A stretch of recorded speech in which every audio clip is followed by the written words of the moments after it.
UP के बलिया से, जहां वरिष्ठ समाज सेवी योगेश्वर सिंह ने यूपीएससी टॉपरों को किया सम्मानित। खबर के बारे में विस्तार जानेंगे, उससे पहले लेंगे एक छोटा सा ब्रेक के बाद जल्द हाजिर होंगे। इस खबर के प्रायोजक हैं फंटासिया वाटर पार्क। वाराणसी के सुप्रसिद्ध वाटर पार्क में आपका स्वागत है। रोमांच और मस्ती की दुनिया में डुबकी लगाएं। ऊंची ऊंची वाटर स्लाइड्स और वेब पुल से रोमांच का अनुभव करें। परिवार संग एक बार अवश्य आएं। ब्रेक के बाद आप सभी का स्वागत है। खबर यूपी के बलिया से, जहां बांसडीह विधानसभा क्षेत्र के कुसौरा गांव के 2 टॉपरों ने यूपीएससी में अपना परचम लहराया है। वहीं इनके सम्मान में वरिष्ठ समाज सेवी योगेश्वर सिंह के नेतृत्व में यूपीएससी टॉपर जयविंद गुप्ता व महिमा चौबे के सम्मान में सम्मान समारोह का आयोजन किया गया था। इस मौके पर भारी संख्या में ग्रामीण सहित अन्य क्षेत्र से आए हुए लोगों ने उनका भव्य स्वागत किया। कोई पत्रकारों से बातचीत के दौरान जयहिंद गुप्ता ने कहा कि मेरी सफलता के पीछे मेरे माता पिता सहित गुरुजनों का आशीर्वाद है। उन्होंने कहा कि अपने लक्ष्य के पीछे निरंतर मेहनत करना चाहिए जब तक कि हासिल ना हो जाए। सफल इंसान वही होता है जो मेहनत करके उसको हासिल कर ले। वहीं वरिष्ठ समाज सेवी योगेश्वर सिंह ने कहा कि इतिहास में पहली बार ऐसा हुआ जो हमारे गांव में दोनों बच्चों ने यूपीएससी में अपना परचम लहराया। यह दिन गौरव का क्षण है। अभी तक हमारे गांव में कोई आईएएस आईपीएस नहीं हुआ था। आगे उन्होंने क्या कुछ कहा, देखिए बलिया से अंगद कुमार की रिपोर्ट।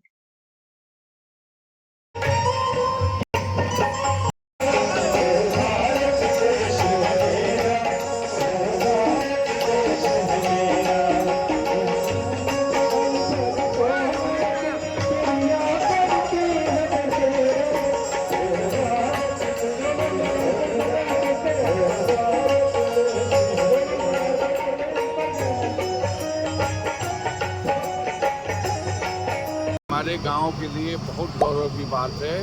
एक ये ऐतिहासिक घटना है। आज तक हमारे गांव में कोई आईएएस आईपीएस नहीं हुआ था और एक ही गांव के 2 बच्चे यूपीएससी में उत्तीर्ण हुए हैं। ये हमारे लिए एकदम गौरव की बात है।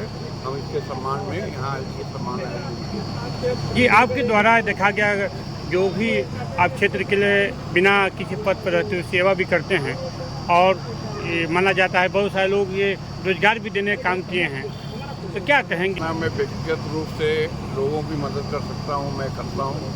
मैं पूरा प्रयास करता हूँ कि मेरे तरफ से अगर कोई मेरे पास किसी चीज़ सहायता के लिए आता है तो मैं अपनी तरफ से उसको भरे सहायता करने की भरसक कोशिश करता हूँ। और मैं सारे लोगों को तो कर नहीं सकता हूँ व्यक्तिगत रूप से, इसलिए मैं अपने स्तर पर जितना हो सकता है वो करता हूँ। इस कार्यक्रम को लेकर क्या संदेश देना चाहते हैं सबको?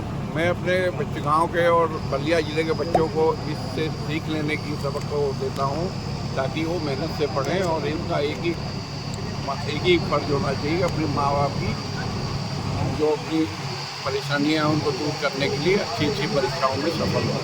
मेरा नाम जयविंद कुमार गुप्ता है। इस साल सिविल सर्विस परीक्षा में मेरा 557 रैंक आया है, जिससे कि मुझे आईपीएस एक्सपेक्ट कर रहा हूँ मैं, और ये मेरा सेकेंड अटेम्प्ट था। जी मेरा बर्थ प्लेस कुसौरा है और मैंने अपनी स्कूलिंग वाराणसी से की है। उसके बाद फिर मैंने बीएससी किया बीएचयू से। इसके बाद एमएससी किया आईआईटी बॉम्बे से। मेरा सब्जेक्ट जो था वो जियोलॉजी था। पिताजी क्या करते हैं? मेरे पिताजी असम पुलिस में हवलदार हैं। जी आप इस परिवार से आप आईएएस का आप बने, क्या कहेंगे? कितनी मेहनत लगी होंगी? लोग प्रयास करते हैं, आत्मदाह तक भी नौबत आ जाती है, क्या कहेंगे आप? देखिए, मेहनत तो लगती है, लेकिन अगर एक सही स्ट्रैटेजी बना लिया जाए और उसको ही फॉलो किया जाए तो हो सकता है ये एग्ज़ाम। आपकी स्ट्रैटेजी अच्छी होनी चाहिए और आपको हार्ड वर्क करना ही पड़ेगा। डेफिनेटली एग्ज़ाम में अनसर्टेनिटीज़ हैं, लेकिन आप मेहनत का को तो कोई सेकंड सब्स्टिट्यूट नहीं है। आपको हार्ड वर्क करना पड़ेगा साथ में एक अच्छी स्ट्रैटेजी के साथ। जी क्या पहला ये परीक्षा था या ये मेरा दूसरा प्रयास था? दूसरा प्रयास था। जी तो दूसरे प्रयास में क्या जब पहली बार आप हार माने तो क्या आपने कैसे आपने शुरू किया, किसका श्रेय देंगे, क्या कहेंगे आप? पहले प्रयास में जो भी मैंने गलतियाँ की थी उसको मैंने ध्यान से देखा, उस पर काम किया। जो भी मुझे लग रहा था कि मेरे वीक एरियाज़ हैं उन पर काफ़ी मेहनत की मैंने, और फिर मुझे लगता है कि फिर इस वाले अटेम्प्ट में मैं ज़्यादा इम्प्रूव कर पाया। जी इसका श्रेय किसको देंगे? यहाँ तक पहुँचे हैं कि किन किन लोगों का श्रेय रहा, और जो बच्चे परीक्षा देते हैं किसी कारणवश फेल हो जाते हैं उनकी नौबत आत्मदाह तक करते भी हैं, आप अच्छी तरह देखें, क्या कहेंगे उन बच्चों के लिए जो निराश हो जाते हैं फिर प्रयास नहीं करते हैं दोबारा? देखिए, इसका श्रेय तो सबसे पहले मैं अपने परिवार को देना चाहूँगा। मेरे मम्मी मेरे पापा और जितने भी मेरे परिवार में लोग हैं, सबका इसमें एक कंट्रीब्यूशन रहा है। और इसके अलावा मैं अपने टीचर्स को, जो भी सीनियर्स हैं, जो भी मेरे फ्रेंड्स हैं, जिन्होंने मुझे इस जर्नी में सपोर्ट किया है, मैं उन सबको ये श्रेय देना चाहूँगा। देखिए, जैसे आप आत्मदाह की बात कर रहे हैं, तो ये एक एग्ज़ाम है, ये ज़िंदगी नहीं है। ये बस आप एक एग्ज़ाम की तरह देखिए। फेलियर हो रहा है तो उस पर काम करिए, अपने मिस्टेक्स को आइडेंटिफाई करिए। अपने मिस्टेक्स को पकड़ना ही सबसे बड़ी बात है। मिस्टेक्स को पकड़िए, उस पर काम करिए और उस पर आप ज़रूर आप सफलता पाएंगे।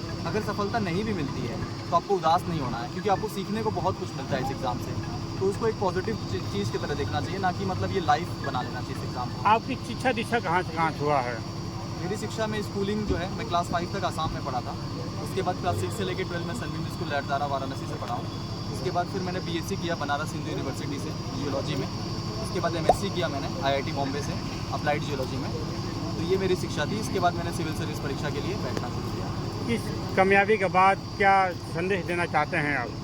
संदेश यही देना चाहता हूँ कि आप प्रयास करिए, आपको सफलता मिल जाती है, उसके बाद भी आपको करते रहना पड़ेगा, क्योंकि ये सीख कभी ख़त्म नहीं होती ज़िंदगी में। हमेशा आपको सीखते रहना है। जो भी आपको लगता है कि मुझे ये करना चाहिए, उस पर ध्यान देना चाहिए। और आप अगर एक गोल सेट करते हैं तो उसके पूरा करने के लिए आपको पूरा बेस्ट देना चाहिए अपना।